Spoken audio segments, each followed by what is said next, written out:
Իսկապես շատ խորհրդանշական վայրում ենք։ Գավառը Հայաստանի ամենահարուստ պատմությամբ քաղաքներից մեկն է։ Հիմնադրվել է 1829-1830 ռուս-թուրքական պատերազմից հետո, Ադրիանապոլսի պայմանագրից հետո, երբ որ Արևմտյան Հայաստանի Բայազեդ քաղաքի բնակչության մի մասը տեղափոխվեց այս շրջան, հիմնելով նոր Բայազեդը։ Ճիշտ է, այս ինֆորմացիան չի տեղավորվում Նիկոլ Փաշինյանի իրական Հայաստանի Աղափարախոսության համատեքստում, բայց սա շատ կարևոր խորհրդանշական փաստ է, եւ մենք գտնվում ենք քաղաքի հիմնադիրների հուշարձանի մոտ։ Քաղաքը հիմնադրել են արծրունի եղբայրները, Մկրտիչ, Մարգար եւ Պարսեղ արծրունիները։ Կարծում եմ շատ կարևոր ինֆորմացիա է, եւ այդ ինֆորմացիան մեզ կրկնակի ուժ է տալիս ավելի արդյունավետ քարոզություն իրականացնելու համար։ Հիմա տամ ձեզ։ Շատ ուսանելի ես կասեի նաև։ Սիրելի հայրենակիցներ, մենք այսօր Գեղարքունիքի մարզում ենք եւ մի քանի քաղաքներում, բնակավայրերում հանդիպումներ ունենք ժողովրդի հետ։ Առաջինը, որ կուզենայի ասել, որ մեր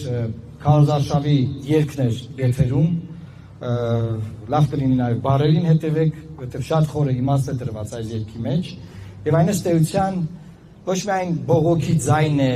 եղած իրավիճակի վերաբերյալ, այլ նաև մի մեծ ճանապարհ հարթող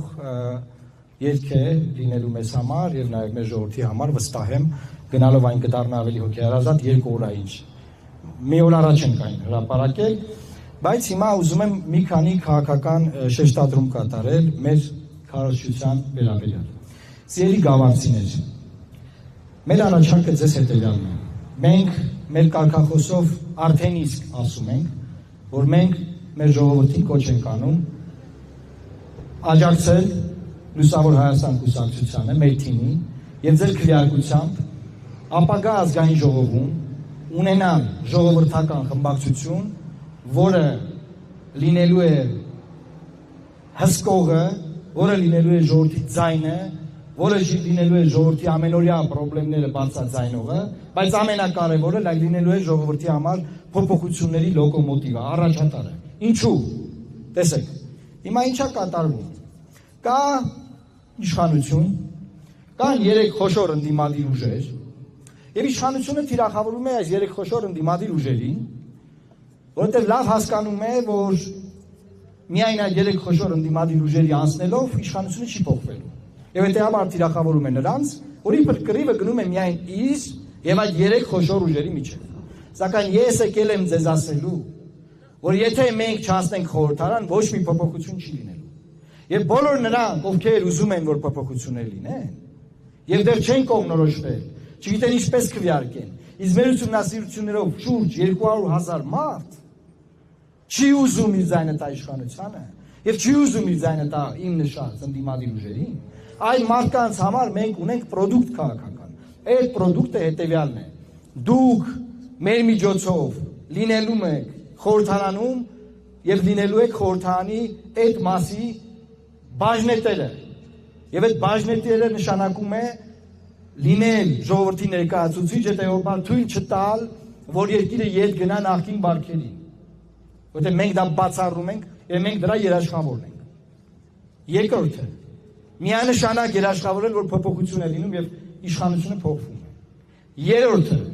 բազմաուժ պարլամենտ է ձևավորվում եւ բազմաուժ պարլամենտի գործադիր իշխանություն կոմպրոմիսային վարչապետով, որը բանակցությունների ժամանակ չի կարող գնել ճշմարտ տակ, թե ինքը ներկայացնում է ամբողջ երկիրը, որովհետև ունի մեծամասնություն եւ հետեւաբար այլ բաներ մի արաստեղ Վանաձորի ասած գնաց քննարկես բանեն, աստեղ որոշի ճանապարհա, բանա, հողա, դեսա, դենա, ինչ կա զիջելու, դու են աստեղ որոշի գնա այդ զիջումների, միազնյա, միայնակ։ Պետք է այս ամեն ինչը կասեցնել։ Մենք դեմ ենք, որ լինի որևէ ուժ, որը ունենա այսօրվա նման բացարձակ իշխանություն։ Ուզում է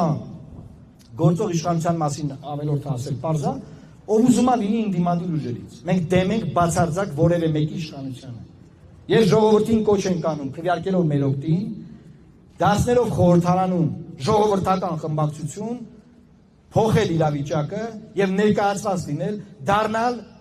ապագա իշխանության, ապագա պարլամենտի բաժնետերը։ Մյուս տարբերակը սիրելի հայրենակիցներ, դա էլ ասեմ, հետո չասեք, չէ կար մի հատ գավառ, մի հատ չասեցի իմանանք, Էդմոն ջան, մի հատ էլ ասեմ։ Մյուս տարբերակն այն է, որ Երևան քաղաքի ընտրությունների նման, դուք չգնաք ընտրությունների, կամ ձայնը կոնկրետ չկոնսոլիդացնեք մեր ուղղությամբ, եւ մենակ Երևանում ինչ է կատարվում։ 1 միլիոնանոց քաղաքը կառավարում է 75,000 ձայն ստացած մարդը։ Դրա համար խայտարակություն է տիրում մայրաքաղաք Երևանում։ Կառավարման ճգնաժամ։ Խայտարակությունը մեղմ բառ է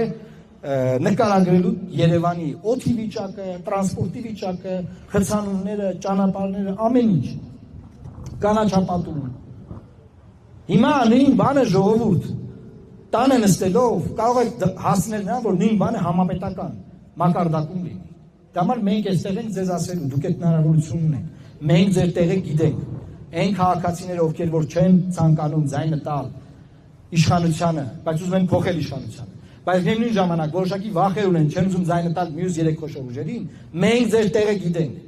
Մենք ձեր համար այդ պրոդուկտն ենք։ Մեր միջոցով եղեք ներկայացված, եղեք բաժնետերը կառավարության։ Եղեք բաժնետերը ազգային ժողովի։ Հիմա Երևանում ոչ մեկը չէ կարող ասել, որ Երևանի կառավարման մեջ որևէ ձևով դուք բաժնետեր եք, որևէ ձևով դուք ներկայացված եք։ Փոքրամասնության, նաև փոքրամասնության քաղաքապետ ունենք Երևան քաղաքում։ Այս այն ինչ որ տեղի ունեցել։ Մեր ինքնության մասին խոսելիս սիրելի հայրենակիցներ, մենք ինչ ենք ասում։ Մենք ասում ենք Հայաստանի Հանրապետությունը, մի պետություն է, որ հայ ժողովրդի դարերով անցած ճանապարհի արդյունքն է, եւ հիմա այդ դարերով անցած ճանապարհը ռևիզիայի են ենթարկվում։ Ռևիզիայի։ Եթե ռևիզիա բանը բարդ է ասեմ, ուրանում են։ Եթե դա էլ է բարդ, ասեմ, ընդունում են Ադրբեջանի եւ Թուրքիայի թեզերը մեր պատմության մասին։ Որտեղ եք որ ժողովուրդը մենք ասենք այնտեղ ցեղասպանություն բանն նայեք քանի օքի ազողվել ինչ պայմաններում, ինչ հանգամանքներում։ Շատ ենք խոսել այս մասին։ Եվ ահա դրա համար նաև մենք ունենք խորհրդանիշ Քարոզարշավի։ Եվ այս խորհրդանիշի վերաբերյալ մենք մամուլի ասուլիսի ժամանակ ներկայացրեցինք, բայց որքան հասկանում ենք դեռ ոնց որ թե լավ չի լուսաբանվել, ես խնդրեմ Դավիթ ջան արի առաջ, ես ուզում եմ մեր խորհրդանիշը այստեղ նորից ներկայացնել, տեսեք։ Մենք ասում ենք, որ պաշտպանի ինքնությունը։ Մենք գտնում ենք, որ մեր ազգային արժեքներով մենք պետք է պաշտպանենք մեր հայկական ինքնությունը։ Մեր հայկական ինքնությունը պաշտպանելով մենք պաշտպանում ենք այսօրվա Հայաստանի Հանրապետությունը իր սահմաններով, որտեղ այսօր աշխարհում Թաշկինակի պես պետությունների սահմաններ են փոխվում, ժողովուրդ։ Այս պայմաններում մենք պետք է հետգանք մեր ակունքներին։ Այս պայմաններում մենք պետք է ոչ թե ընկնենք ճշտամու խելքին իր թեզերը Հայաստանում շրջանառենք, այլ մենք պետք է մեր ակունքներին գանք, մեր իրականությունը պատմենք, մեր մասին խոսենք։ Այսօր ինչ են այս 3 խորհրդանիշներն այստեղ։